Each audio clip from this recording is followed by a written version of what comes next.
Sounds so bad, like I should not be saying this, but like in reality, this is.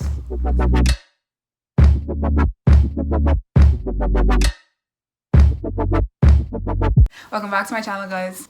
So for those of you that know me, you guys will know that I currently study in Sudan. I'm currently doing medicine in Sudan. I wasn't born here, but I grew up in Ireland. So what I want to talk about is like the differences in like living in a first world country versus living in a third world country. So I don't know, I thought this would be like very interesting because like I feel like a lot of you guys, if you guys are watching this, have gone down the same route as me. Like we were born either like, or we were raised in like England, Ireland, America, wherever it might have been, Saudi Arabia, and then we've all landed in Sudan for college.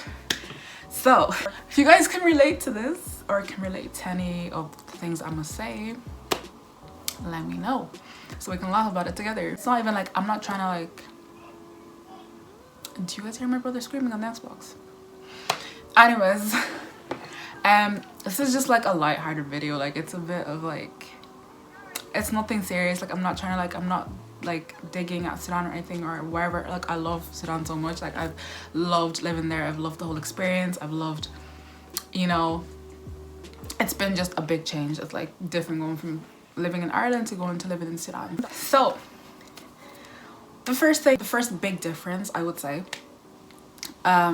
between living in Ireland and living in Sudan, obviously first factor is the weather. Like I went from like 5-degree weather like to it being 0 degrees during winter when it would be snowing and all that, to the complete opposite, going into a country where it was over like 30 degrees every day, you know, so 35, and the hottest would be like 40 degrees, which is absolute hell. I don't know how we actually survive that. And well, I know there's other countries that are hotter, but in Sudan it's like, it's some other type of sun, like I don't even know. Anyways, so that was the first thing. Like I went from being cold all the time to just constantly sweating and fanning myself and having tissue to like dab my face. Like if you guys know me, or like if you're in the same job like uni as me, you'll see that I'm constantly just walking around with the fan. Like I'm in lectures fanning myself, like it's that hot. It's just a completely different kind of, and me, like I'm not a warm weather type of person. I would rather freeze my butt off than be sweating and like be in the heat. It's not my thing. Going from one climate to the other was a big like change, and like I've adapted to it. Like I'm used to it now. Like even though it still sucks because it's like you're sweating throughout the day. It's just everything, like everything you do, it's a little workout. It's a mini workout. That was the first difference for me. Like going from hot to cold, that kind of climate wasn't the best. And literally walking out of that airport, you guys know what I'm talking about, walking out of the airport in Sudan, or just walking out of the bus that takes you from the plane to the airport, the way the heat just slaps your face. Like I kid you not, I remember one summer that we were going to Sudan for our holidays, and just as the plane landed, and you know when you like leave the plane, go down the stairs and get into the bus, like I could literally see the heat waves. Like it was that hot. Like, I could not even get a breath in. Like it was just some other type of heat. Honestly, the sun in Sudan is just something else. But I know it's not the hottest place. Like it's like there's other countries that have a much hotter climate. So anyways, that's the first thing. So the second thing, this is something that I really don't have any of this, and I'm trying to work at getting better and like getting more of this, is patience. If Sudan does anything for you, it tests your patience. That's one thing. I don't know why I'm clapping, because yeah. Anyways, it really tests your patience, fam. Like when I tell you, like going from Ireland to having like just the basic stuff, like remember it's still a third world country, still love you Sudan, but going from Ireland where I have electricity every day, where I have Wi-Fi at home, you know, where the water doesn't really cut like that, to going to Sudan where there's a lot of power cuts, there's a lot of electricity cuts. I remember it was last year, I think it was during Ramadan, so like yeah, obviously we were like all fasting and stuff, and they were cutting the electricity from like 7 a.m 8 a.m till it was almost time to eat. And with the electricity in our house, once the electricity cuts, like a couple of hours later, the water will cut because it's run through the water. There's a motor in our house that like generates, I don't know, the water fills up in a tank, and then, you know, so we need to turn that on in order for it to get into the tank, and then we can use it. So it's a whole process, but you guys know what I mean if you live in Sudan, or if you guys just have like a tank at home. I don't even know what you call it. Anyways, like imagine you've had a long day at uni, and then you have exams like coming in a couple of weeks, so obviously you want to go home, relax for a bit, start studying. I can't eat because I'm still fasting. It's not time to eat yet. So instead of that, coming home to like a good, cool, relaxed atmosphere, I come home to electricity cut, water's cut, I can't shower, and the heat. Remember the heat, guys. Like it's like 37 degrees at that time. I think it was like March, it was April, May. So yeah, if Sudan has done anything for me, it's definitely tested my patience.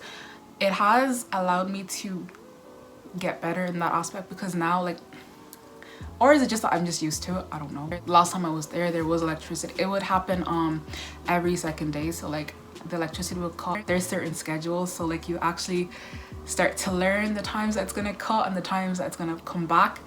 So isn't that crazy? Like you'd actually like learn the schedule and that. There was a point in time where it was cutting so much that like I would actually question that there was electricity. I was like, what's going on? Like this is a bit odd, isn't it? Yeah, it's definitely tested your patience, my patience, and it just makes me appreciate like just having that basic necessity here, like having electricity, having water, like a constant water flow, like being able to shower whenever I want. Yeah, it's mad. And with that, obviously it has taught me to be very grateful. Like of course I'm very grateful for everything I do have. Like even in Sudan, like it just makes you appreciate the smallest things. Like I feel like we tend to take stuff for granted, so going there has made me, like I said, more grateful.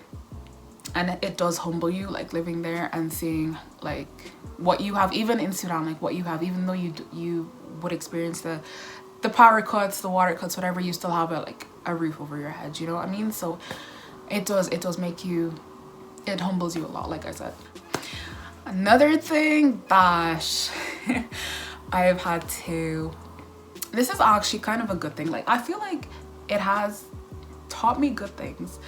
That is to have very low expectations, or pretty much have none at all, which sounds bad, but it's not really, like, because if you have low expectations, you're less likely to get disappointed, because at the start that's all that was happening. I would have expectations of things and like how my life in Sudan was gonna go when I first moved there, and then I just kept getting disappointed. So I was like, you know what, just walk into a situation or walk into something with zero expectations. Like just think, like, I won't say think the worst, but just don't have any hopes, like high hopes, you know? This sounds so bad, like I should not be saying this, but like in reality, this is like life in Sudan, I'm not gonna lie.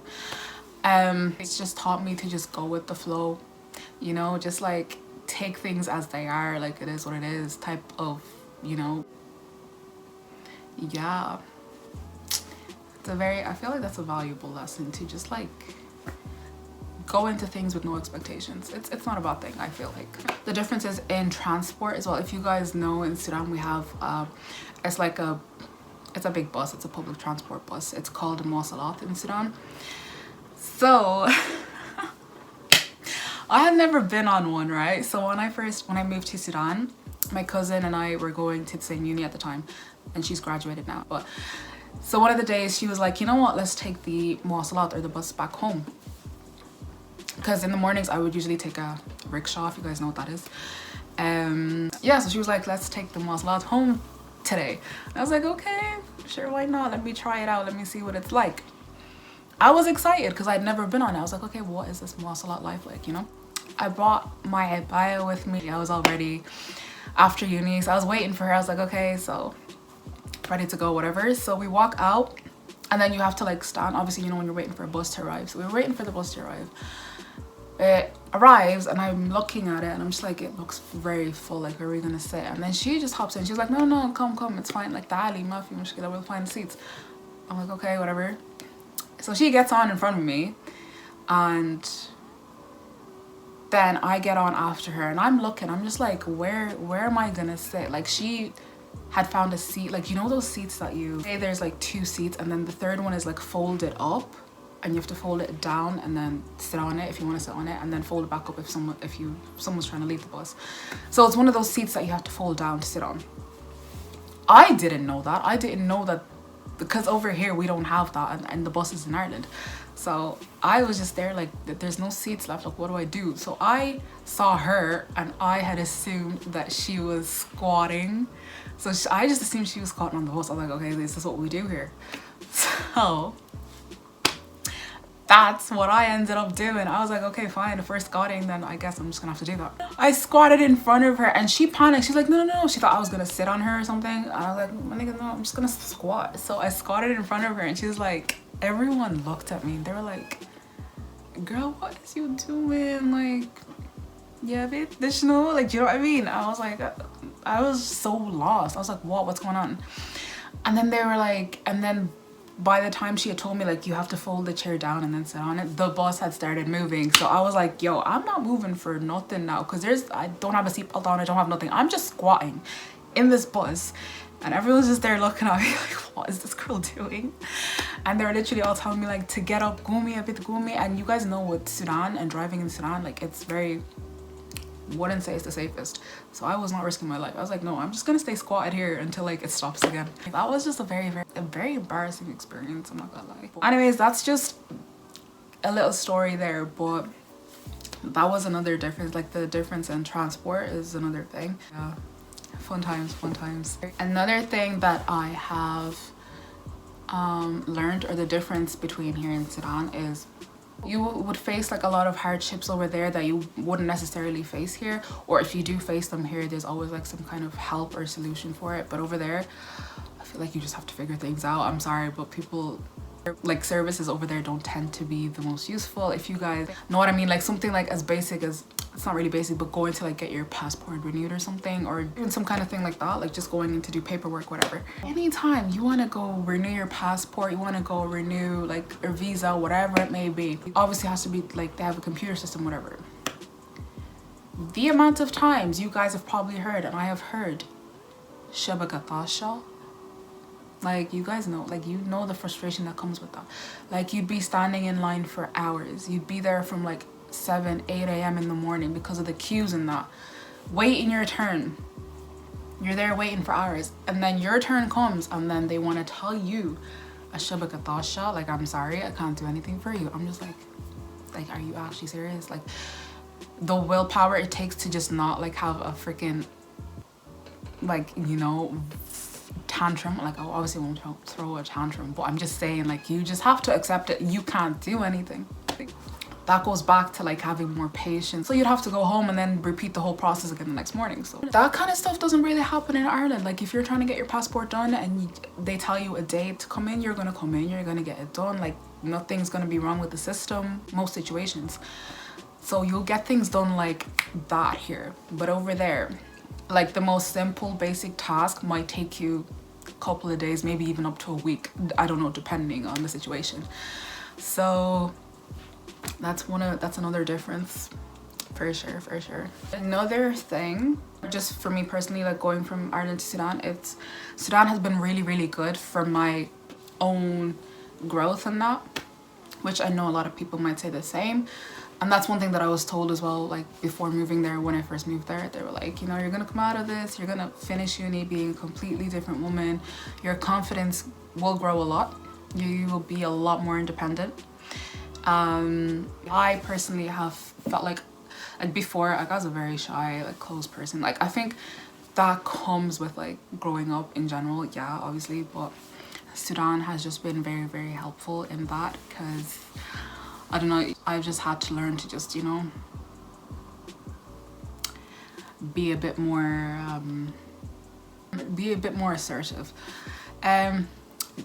Do you know what else? Like, one really good thing is it has improved my bargaining skills so much. Like, if you guys know, like, bargaining with rickshaw guys is another skill in itself, I swear to you. Like, cause I used to take like I said, I used to take rickshaws to uni and back home from uni. So like and with this, there's no like set price, you know, like over here if you go on a taxi, like there's a set price from like A to B, you know. But in Sudan, no, like you tell them where you want to go, but they'll give you a price off the top of their heads. There's usually a range which people will try and stick to, but they will, and some of them will like look at you and know that you're not from Al-Balad, you're not from Sudan, and they will try to like, they'll try to catch you out and they'll try to give you like a really high price, which has happened a lot, and I've been a fool and have, you know, like just gone with it, like, okay. Before I knew how to bargain and learned that that was a thing. So learning how to bargain is a skill that I did not have before, and I have learned to, you know, try and do a lot more in Sudan. I'm still not the best. Like, I have friends, and I like when I see them like trying to bargain with someone, like whether it be in the shop or like wherever, I'm just like, damn, like that's how you do it. I'm just like, I need to get on their level still, do you know what I mean? Like, so yeah, that's another difference there, that I don't really have to bargain over here. It's not really like that. Like, it's just, there's a set price for everything. Like, you know, you can't really change it or switch it up that much. Right, so those are just a couple of differences that I could think of right now.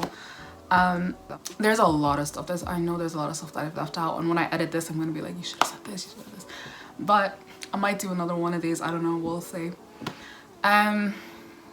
But yeah, I hope you guys enjoyed this video. If you guys are planning to take the same route as I did, if you're living abroad and you plan on going to Sudan or like another country, whatever it may be, just, you know, just be prepared. Like, your current situation, living situation, and your just lifestyle might not be the same. It might be the complete opposite, but it is what it is, you know. You're gonna have to adapt to it, and you will adapt to it. So yeah, enjoy it while it lasts, you know. Nothing is permanent. So yeah, I've learned to just, you know, try and tell myself that when I'm sweating and the like 8-hour electricity cuts.